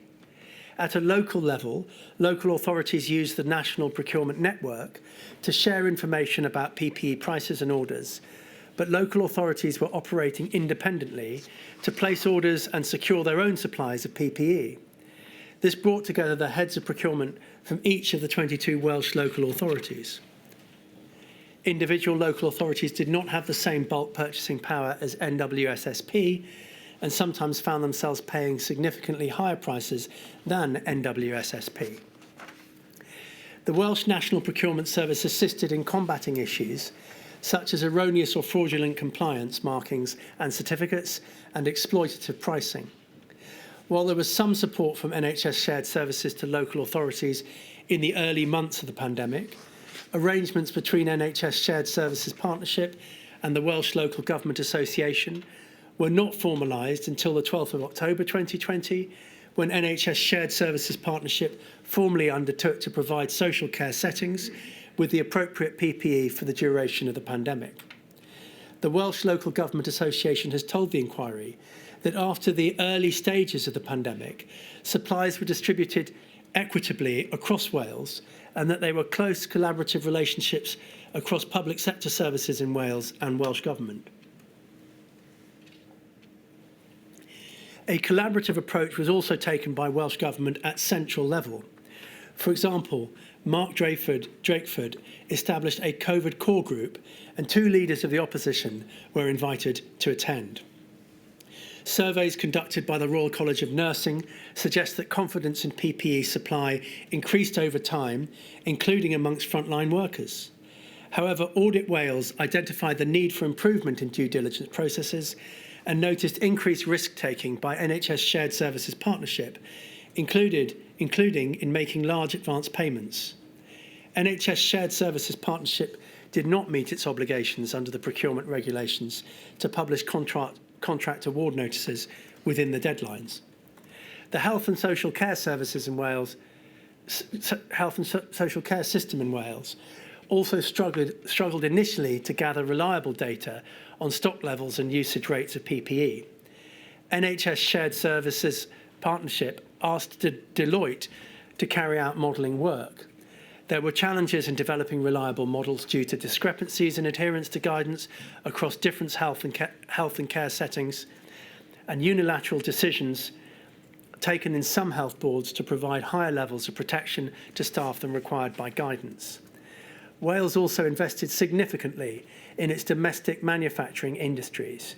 The Critical Equipment Requirement Engineering Team, or CERET, was set up to help Welsh businesses switch their capacity to PPE production. Life Sciences Hub Wales assisted CERET and also sought to stimulate the creation of innovation medical supplies and supplies. Wales provided PPE to other nations of the UK through mutual aid arrangements. Wales accepted ventilators on loan provided from England and sourced through the Ventilator Challenge UK. Prior to these ventilators being sourced, there was significant outlay on ventilators or ventilator parts in Wales.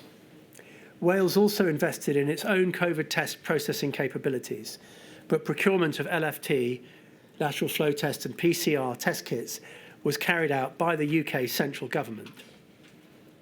Moving on to Scotland. In Scotland, National Services Scotland, NSS, acts as a procurement arm for the whole of the NHS in Scotland, with procedures to oversee the due diligence of suppliers, pricing, quality control, distribution and supply of a wide range of medical supplies and equipment. During the pandemic, NSS was responsible for the procurement of PPE, ventilators and LFT and PCR tests. Scotland had three main sources of PPE: UK-wide procurement, its own orders from international suppliers, and Scottish-based manufacturers. Lack of PPE and healthcare equipment inventory visibility during the pandemic was identified by the Scottish Government as a clear vulnerability, whilst NSS had knowledge of national stock levels. It did not have access to data for health board inventory held at local department ward levels. The Scottish Government had relied on its agreement with the UK Government to replenish stocks of PPE using JIT arrangements with manufacturers. These contracts, however, were ineffective in the face of global market pressures during the pandemic. Centrally held PPE stocks in Scotland were very low at points during April 2020, as PPE was rapidly distributed to Scottish NHS health boards, including only 0.3 days worth of stock of long sleeve gowns, 1 day of FFP3 masks, and 2 days of visors being available. The Scottish Government considered that levels of PPE being delivered to the devolved administrations through UK-wide procurement channels in the early days of the pandemic were limited, which resulted in what it termed significant costs being incurred. There appear to have been tensions between the Scottish and UK governments over supply chain policy. The Scottish Government wished to continue to procure its own PPE and healthcare equipment in opposition to a UK-wide approach proposed in April 2020. It was agreed on the 9th of April 2020 that the UK Government would continue to buy at best efforts for the UK, but devolved governments were continuing direct procurement also. As the level of global demand and increased pricing posed severe challenges to health and social care provision out with the hospital settings, the Scottish Government took the decision to supply these settings of primary, community and social care directly, setting up new order and distribution routes and securing equipment to allow 2 companies in Scotland to produce items of PPE through the creation of domestic supply chain. NSS distributed 1.1 billion items of PPE between March 2020 and April 2021. NSS set up regional hubs to distribute PPE to social care providers, unpaid carers and personal assistants, and provided PPE to primary care providers directly or through arrangements with NHS boards. NSS awarded new PPE contracts using emergency procurement procedures, but has been criticised for the fact that contract award notices were not published within the required timescales for most of the PPE contracts, which reduced the transparency of decision-making. On testing, the Scottish Government did not procure polymerase PCR tests or lateral flow devices directly, as this was done on a 4 nations basis. Testing capacity through the purchase of equipment and testing consumables. In 2021, Scottish ministers agreed to loan the UK Government millions of lateral flow tests. The UK DHSC did offer to supply ventilators to NHS Scotland. 2 NHS health boards trailed a ventilator model from the Ventilator Challenge in May 2020, but Scotland's ICU Resilience and Support group decided that these did not meet NHS Scotland requirements and requested that Scotland's allocation should be held by the DHSC in reserve in the event of an extreme surge scenario.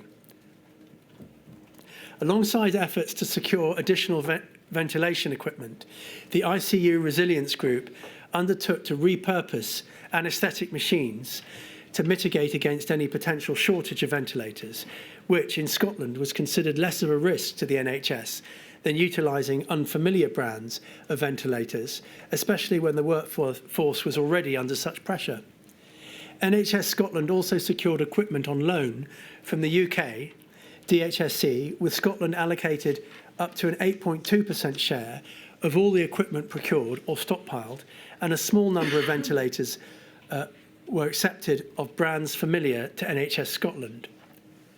Following the pandemic, the Scottish Government consulted on increasing levels of centralisation of purchasing and supply of PPE and other healthcare equipment on behalf of all public sector organisations and social care providers, and is looking at extending the remit of the NSS to become responsible for all public sector buying of PPE and healthcare equipment in Scotland, including for health boards and local authorities, as well as managing the pandemic stockpile. The Scottish Government believes greater levels of centralised procurement for all related public organisations on a national basis is the best solution. The extent to which this solution might help a UK-wide pandemic response will be examined. Moving now to Northern Ireland. In Northern Ireland, the Department of Health is responsible for health and social care, which is provided by 5 health and social care trusts. Departments of the Northern Ireland Executive are required to be advised by a Centre of Procurement Expertise, or COPE. The relevant COPE to all HSC organisations in Northern Ireland is the BSO-PALS, an arm's length body of the Department of Health. BSO-PALS provides all procurement services to HSC trusts, save for construction procurement, which is managed by another COPE. Prior to the pandemic, BSO-PALS procured nearly all the PPE used in Northern Ireland, although individual HSC trusts do have the right to procure independently. The Department of Health estimates this accounted for less than 1% of PPE procurement. In 2019, BSO-PALS purchased just under £3 million of PPE, primarily through 4 fixed-price contracts awarded through open competition. This included £2.7 million spent through its own contracts, 95% of which related to gloves and aprons. BSO-PALS also spent £0.2 million on FFP3 masks through the NHS supply chain frameworks. In respect to ventilators, BSO-PALS did not procure ventilators directly, but facilitated and advised on their purchase by HSC trusts. Planning and decision-making processes in relation to the quantity and type of ventilator and other critical care equipment required were led by the Critical Care Network Northern Ireland. Northern Ireland also received ventilators from the national stock that were acquired by NHS England. BSO-PALS was not responsible for the PIC stockpile in Northern Ireland, which is owned by DHSC.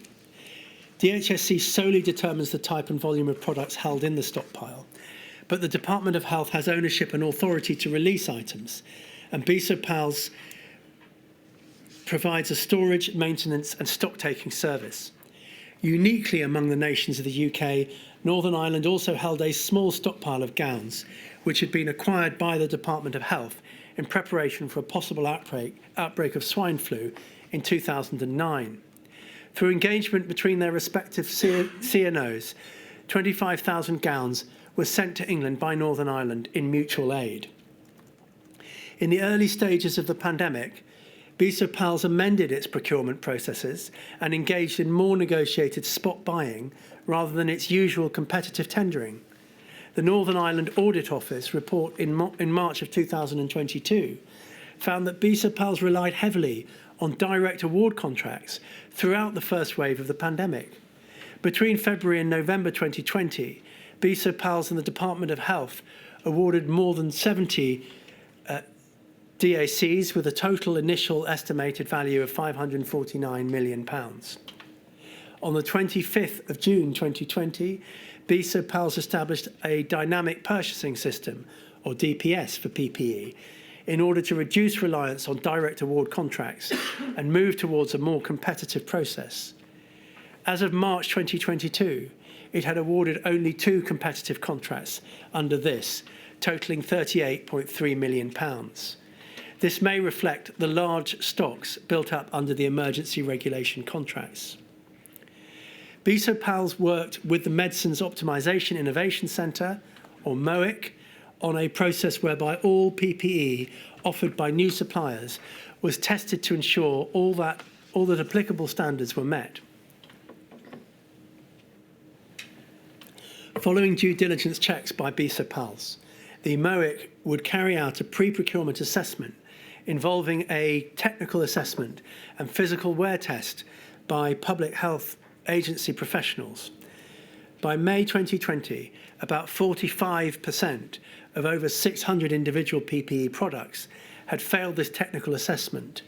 Once a product from a supplier met the clinical assessment from MOIC, BSO-PALS would negotiate with the suppliers on price and payment terms and place an order.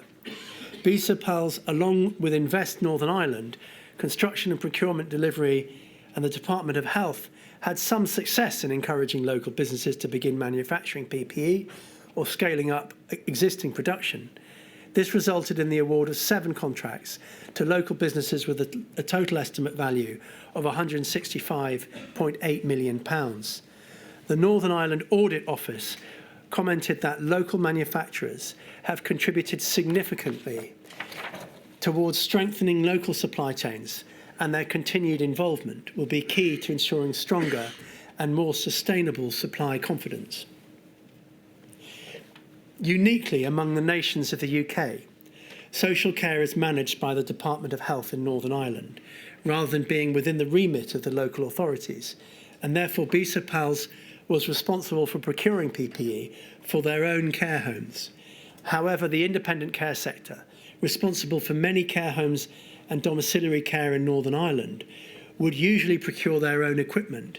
In Northern Ireland, there were particular concerns around the PPE availability in independently run care homes and providers of domiciliary care who would source their own PPE in normal times.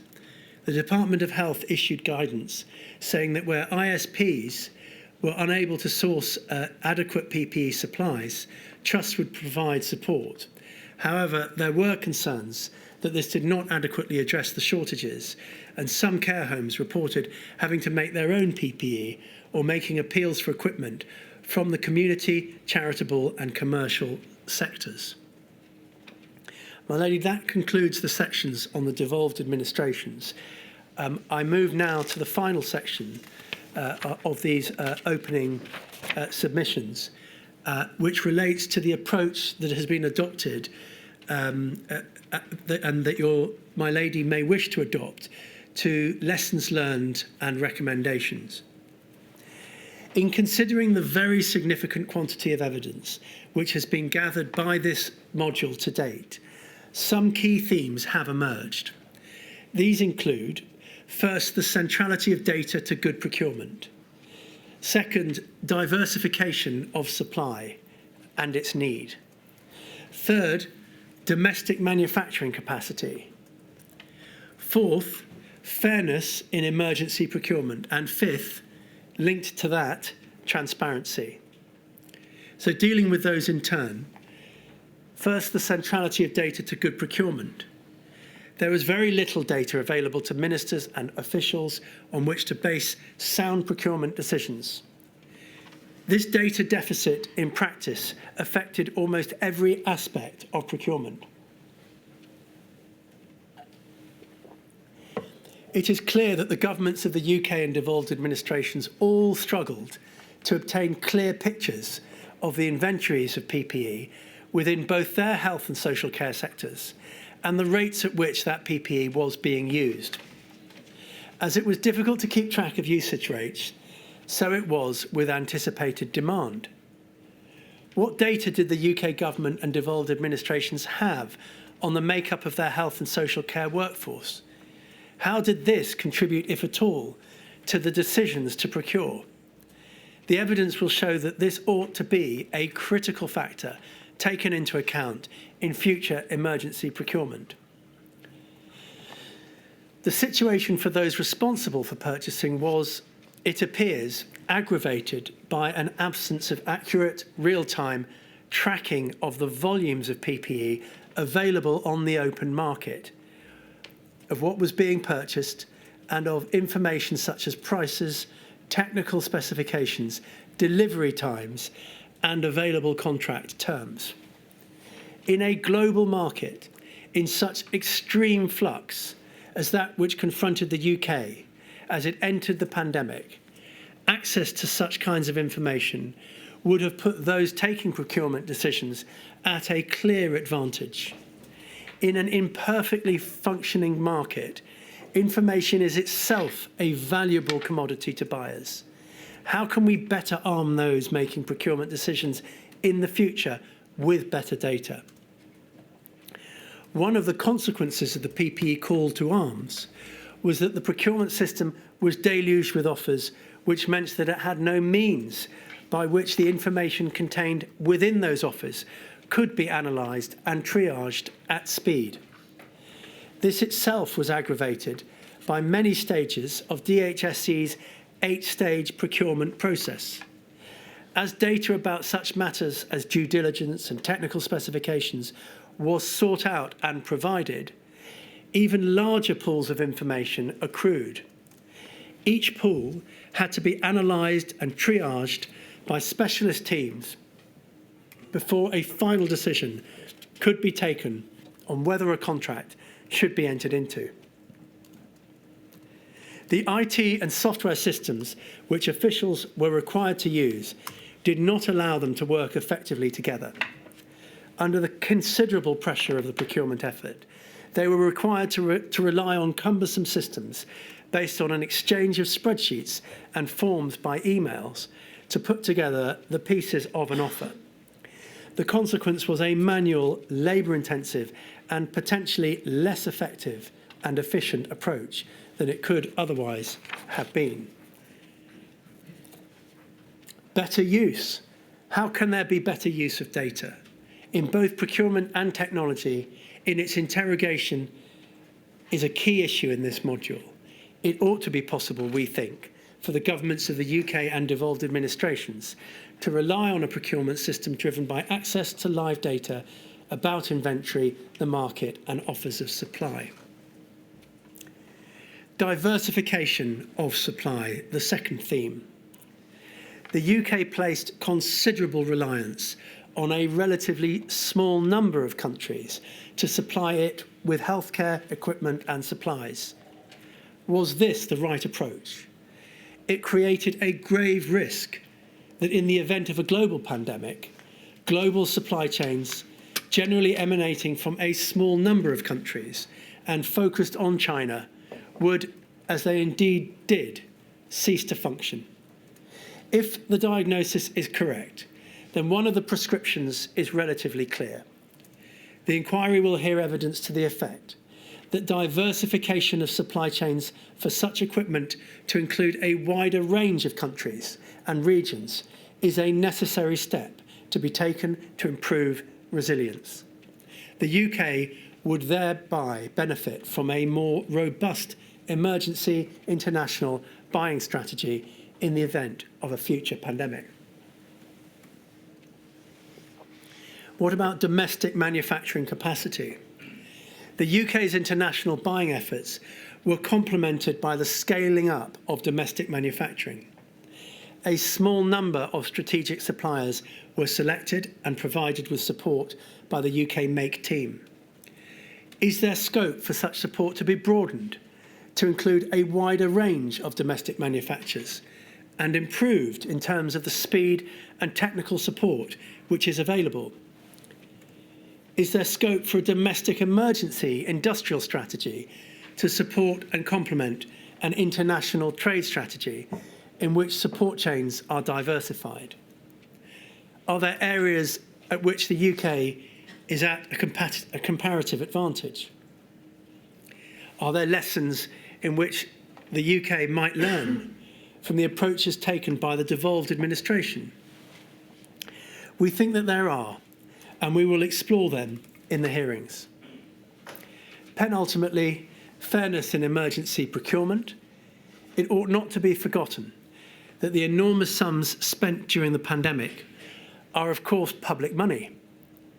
Even and perhaps especially in an emergency, this inquiry considers that in the expenditure of such money, fairness and transparency, which I'll move to in a moment, are essential. In order to retain public confidence in the propriety of procurement decisions for which the public bears the costs, there should be a level playing field. What does this mean? That government contracts, both access to and the award of, should be based on clear and objective criteria. Did the high priority lane or the VIP lane operate in accordance with such principles? It does not appear that it did, but we will examine this in detail over the coming hearings. And now, as I said I would, I turn finally to transparency, very much linked to fairness. Finally, transparency, an important part of the work of this module, is to open up the systems which expended so much in such a short period of time to public scrutiny. Much has been speculated and written about the decisions of those involved in procurement on behalf of the UK government and devolved administrations during the pandemic. Our starting point is that the public has a right to know how their money was spent in the name of protecting them from the pandemic. For procurement decisions in the future to be better and represent value for money, there needs to be more and not less transparency.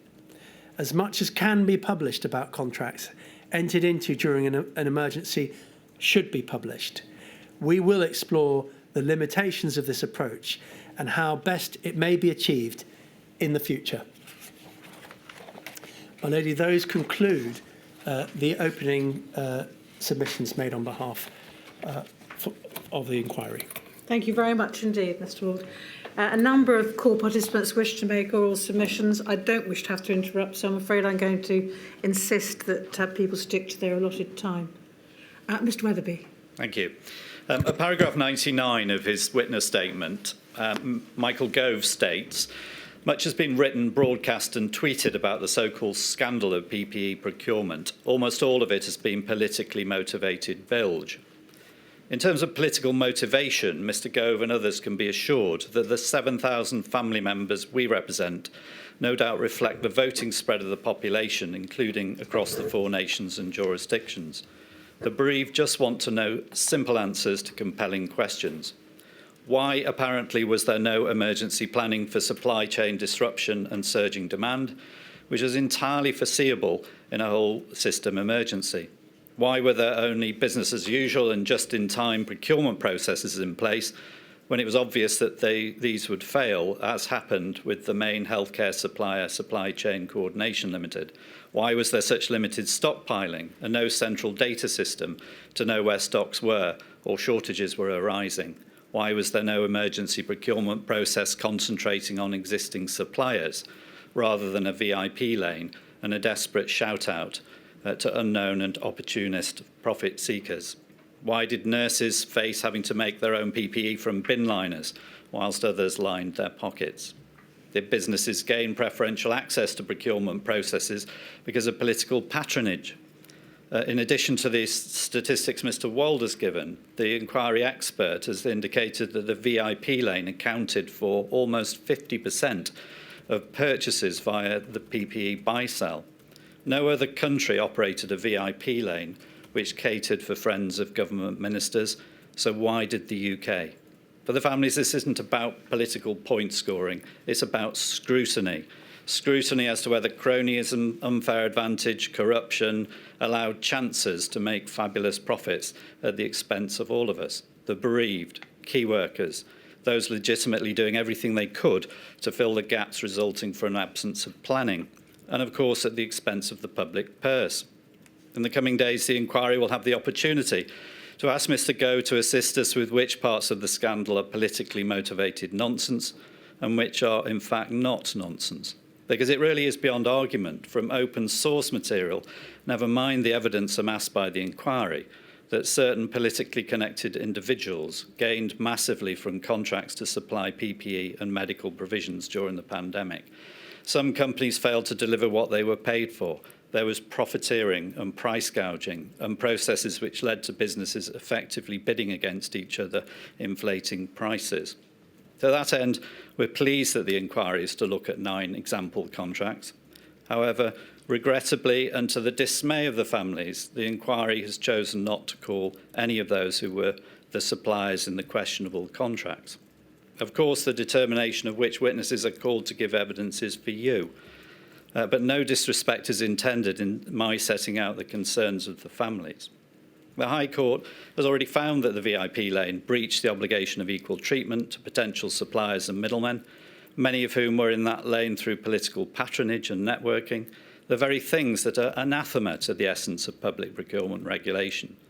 Having considered evidence from some of the witnesses who will appear before the inquiry, which indicated that VIP office were not advantaged at the decision-making stage, the High Court concluded that, and I quote, "speed in getting an offer to technical assurance improved the chances of securing a contract."